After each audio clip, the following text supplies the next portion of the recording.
I want to bring you back to our breaking news now. We're learning prosecutors have filed a new indictment against Paul Manafort. Joining us, CNN legal analyst Paul Callan and former federal prosecutor Jennifer Rogers. So as we look at all of this here, Paul, these two new, this is obstruction of justice, conspiracy to obstruct justice. This all relates to witness tampering. Yes, it does. Earlier in the week, we heard that the Justice Department the special counsel was going to seek to revoke Manafort's bail or his home confinement situation because he was tampering with witnesses in the case.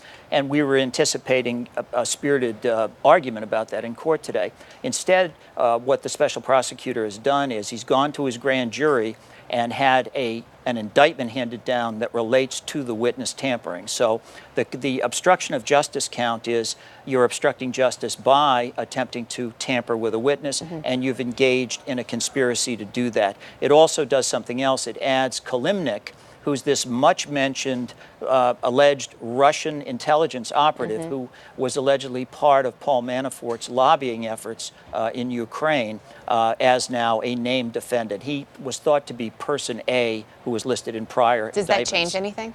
Well, that he's actually named now? Oh, it does change it because he faces serious jail penalties now if he's in the United States. I believe he's still abroad, so it'll restrict his ability to travel because he could be extradited to the United States on the indictment. Whenever there is any sort of movement, obviously, with Robert Mueller and his team, the question is inevitably, what is there to be read into this? Jennifer, is there anything to read into these two indictments beyond just the, sort of the black and white nature of it? Well, I think that Paul is right. This is really bringing additional pressure on Manafort to cooperate with authorities. I mean, previously, he may have gotten his bail revoked. Sometimes if there's a hint of witness tampering, the prosecutors will seek to adjust the bail. But this means that they really think they have the goods on this count. They actually brought the charge. It's going to be tried if he doesn't plead guilty. And that just ups the ante even more and just puts that additional pressure on Manafort to cooperate here.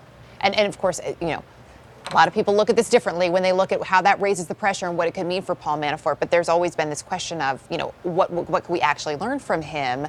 But when we were talking about witness tampering earlier in the week, it seemed that kind of changed the conversation for a lot of people. I don't know if that's still the case today. Well, this really does up the ante because prosecutors are not just saying, we want to revoke your bail because you've done something improper. They're saying, we're indicting you for a crime that you can go to prison for an extra 10 years, maybe 20 years for.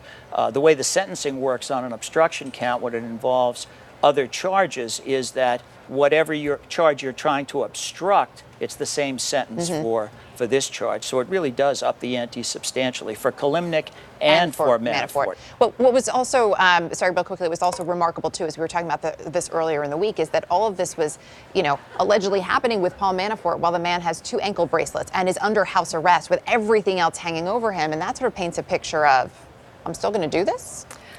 That's a lot. I think that's right. And I think that's an important point, too. A lot of people are saying, oh, this is ridiculous. These charges are for things that were way before the campaign. No big deal here. But when people start trying to, go to witnesses and say, hey, let's get on the same page. I want to help shape the story so that it's good for me. I think people don't like that. I think it gives the whole case a little bit of a different tone. Appreciate it. Thank you both for popping in on this one. Boy, never a dull moment. Thank you both.